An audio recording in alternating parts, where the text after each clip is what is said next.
Hi, I'm Tom Bancroft, and I created Mermay. It's a drawing event where you draw a mermaid every day in May. So I want everybody to get ready for it. So what I'm doing is I'm creating these tutorials where I'm going to teach you some drawing tips about drawing mermaids. Now, there are a lot of different styles out there. Mine is a pretty cartoony style. I'll be showing you kind of a simplified way of doing things. And the reasoning is that I want everybody to be able to join into Mermaid. So even if you're more of a beginning artist, but all the way up to at least intermediate, I think that you'll get something out of these tutorials. So let's start today. I have my huge Wacom Cintiq. This is a 32-inch. I love it. I want to do this demo on the Cintiq. And the drawing software that I'm using isn't Photoshop. This is called TV Paint. It's actually an animation program, but I like to draw in it too. The pencils are very nice, and it's super easy now. I can just add extra frames rather than layers and stuff like that. So I've already done some sketching in it, and we're just gonna very easily get into new frames because I can just hit a button.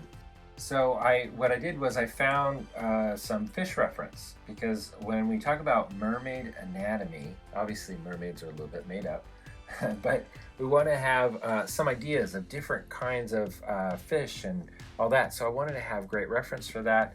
And what I did was then I started collecting all this reference about what are the different tails that fish have. There's rounded shaped tails. They call this one the fork tail. This truncated tail, which is sort of like a brush, I guess. And then lunate, which is more like a shark fin, I'm guessing. And then here's like different kinds of shark fins. I love that shape there. This is more your average tail, I would say. Here's that fork tail, different kind of fork tail. Here's another kind of fork tail. This would be more like that truncate. And then there's also different kind of dorsal fins too. The soft dorsal. Here's your dorsal fin on the top with more of a point. Of course, same with the shark. And so knowing that will give you a lot of more variety in how you design your mermaid, right? You can put different kinds of fins on that mermaid. It doesn't have to be the same that we see all the time. And so that just gives me ideas. Then I go into what some other reference I have.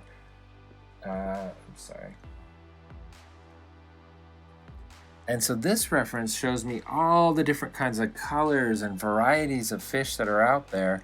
And that gives me even more inspiration. So the different fins and shapes of the fins and colors will also give me extra ideas. So right before I dive in, I want to look at all this kind of stuff and really get to know fish anatomy.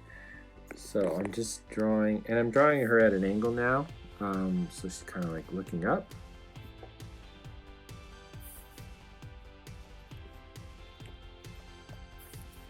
But still same basic shapes.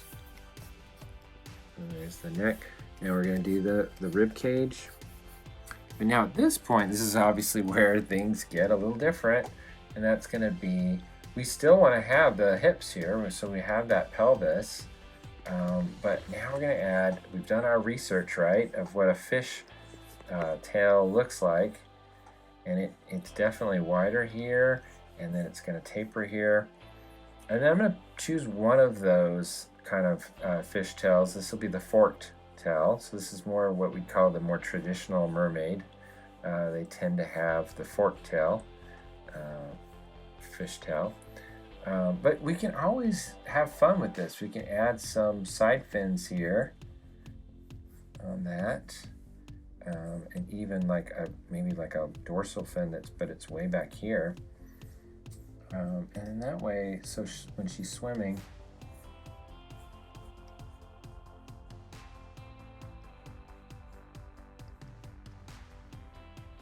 she's, able to kind of wave that tail around, of course, and have lots of movement and stuff. But design-wise, we get to have fun with these little fins and things too, which not everybody draws those on a mermaid, so I think it makes for kind of an interesting, different kind of a mermaid in doing that.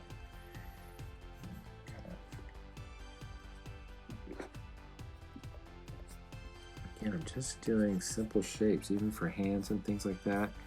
I'm kind of figuring it out as I go. I think I want to have a bend here.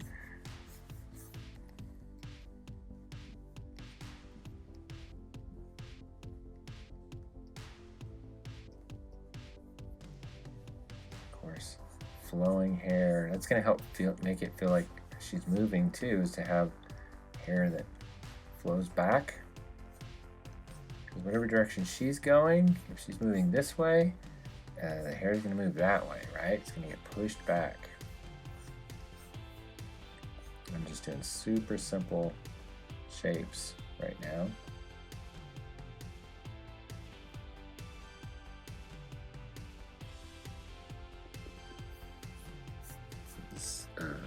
Working this big on this Wacom is beautiful. I feel like I'm just sketching with pencil and paper. TV Paint's great for sketching in too. And of course animating. If I wanted to animate this, I could start doing that right now. So that is the sort of the evolution, right? So human simple shapes to mermaid simple shapes. Let's go to the next thing and just go over one and create a new frame. So I have a nice blank piece of paper, and let's now start posing. So I want you always to think dimensionally too. So if this is, say, this is the rib cage, we can start kind of figuring out a nice sort of flowing mermaid, but mermaid kind of a pose. But I always think about these shapes, and I want to not forget all the anatomy that goes into this, because now I'm going to start doing some overlap, right? I'm going to start thinking of, okay, now the pelvis, and maybe even a twist.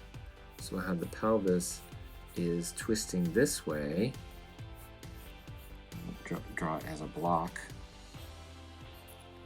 while the torso, ribs, are this way. And put on the breast shapes. You can see there's nice twist here. And some people kind of add kind of a butt shape here to the fin. It's kind of optional.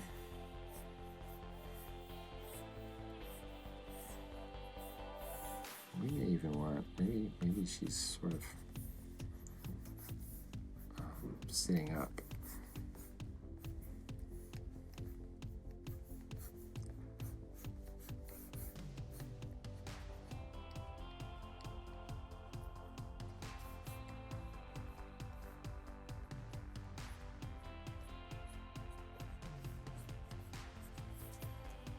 And she's got her fin, and she's on a rock.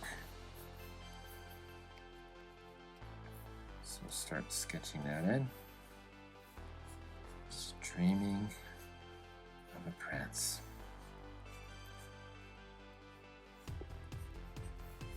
This is that rock kind of in the water they like to pose on. And then, yeah, we can kind of have that fin now start to come at us a little bit and go right into the water. We're not going to even see the whole thing. That's the nice thing too. Remember, you don't have to show it all. Like this is going into the water. This part of the fin. It makes for a nice kind of a pose here, a little rock here.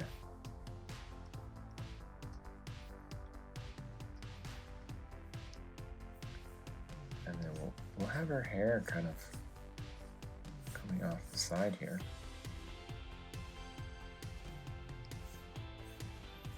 Again, just think of it as simple shapes is what's going to help this. I'm going to go not quite so big on her eyes.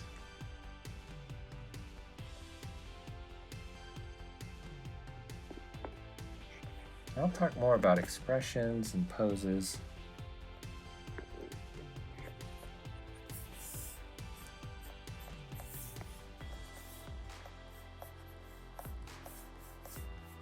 So look for the next couple tutorials, which will get a little bit more into posing and expressions of your mermaids.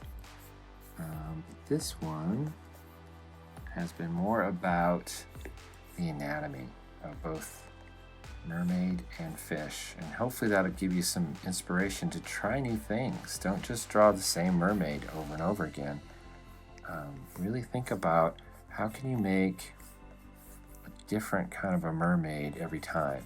Like if we're going to do 30 days of mermaids, let's have fun and draw different ones. Unless you're doing a theme where you're starting to draw the same mermaid over and over again, but in different poses and expressions and situations. That's a lot of fun too. And I'm going to be doing some animation with my twin brother Tony, and we're going to be doing a short film. So I'm going to be drawing the same mermaid over and over again, but for a film. So I hope you enjoyed this. This was all about mermaid anatomy and thinking out of the box and looking at the different kind of fins and styles of fish out there. That'll give you some extra ideas on how to draw your mermaid. Thank you.